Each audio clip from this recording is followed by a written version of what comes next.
Listen, men and women are so much alike.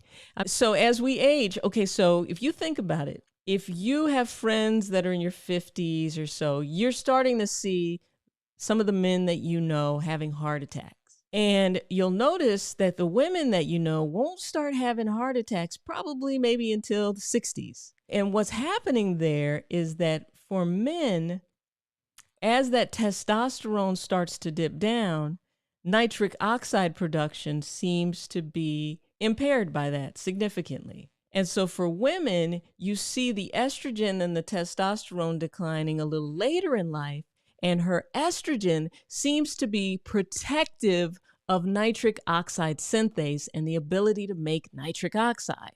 So women naturally seem to make nitric oxide at higher levels than guys do. This is why women sometimes, hit late 50s, early 60s and start to notice that their blood pressure is getting high. Like, oh, damn, I've never had high blood pressure before. Well, what's going on? Well, what's going on is because you're losing the protection of estrogen.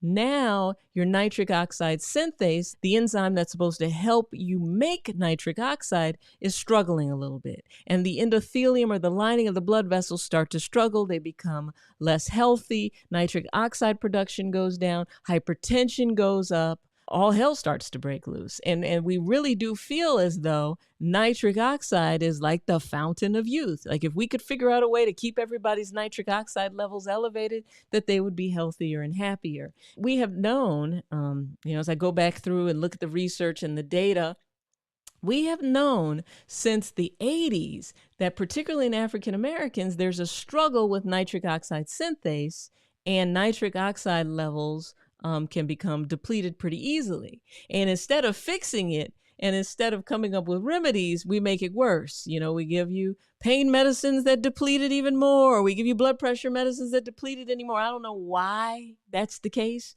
but it is the case. So now that you know that nitric oxide is king and key here, then your goal in life should be to try to keep the nitric oxide levels up as high as possible. But I think you'll have different strategies depending on where you are, what you're doing. You know how it is? You got cycles and ebbs and flows in your life, right? So for 3 months, you're doing really well at taking your supplements. You do that. Then the next time, the sun is out, or, you're like, you know what, I'm really into this grocery store. I found a grocery store I liked. I found a local farmer who's got really great farm fresh products. I'm going to go that route. So you're constantly, moving and shaking when it comes to nitric oxide production. You're exercising more because that's going to increase nitric oxide production, because what's happening is like the more we move, what's happening is that the blood is jostling around. We're calling it shearing forces, right? So if you're exercising or shaking or moving, what's happening are the shearing forces in the blood vessels are making the blood bounce up off against the walls of the blood vessels, and those shearing forces are helping your body create more nitric oxide. That's why it improves circulation. That's why they've got all types of things jiggling your body. That's why exercise really helps with this whole process of circulation, but it actually helps improve nitric oxide production, right? Nasal breathing, deep breathing through the nose. It used to be, it's just yoga. It's a hokey dokey thing. No.